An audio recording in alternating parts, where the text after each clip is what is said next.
Right, Boesmanland mini vlog, maar voor ons vertrek eers tyd vir 'n breakieband by Steers. Hier probeer ek Chris interview, toe lag ons, ek probeer toe maar ook, maar sjo. Nadat ons die breakiebands verorber het, val ons in die pad na Klein Namakwaland. Interessante naam.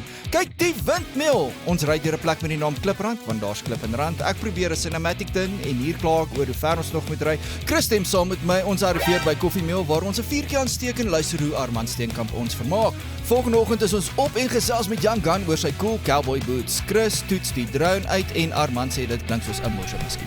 Chris identifiseer as 'n dolfyn.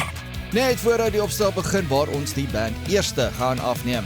Ek dink ek is Batman van Wishy, so Armand kry pragtige make-up en ons begin. Hier loop Chris en stalk ons met die kamera. Hy soek 'n foto, maar toe neem ek 'n videoetjie. Sexy. Ek speel 'n dronk pilot in die video en Chris raas met my. Daarna gaan ons huis toe vir die laaste stukkie van die video. Hierdie is die laaste shot en toe begin die feesvieringe. As jy die hele vlog wil sien, gaan subscribe op ons YouTube kanaal.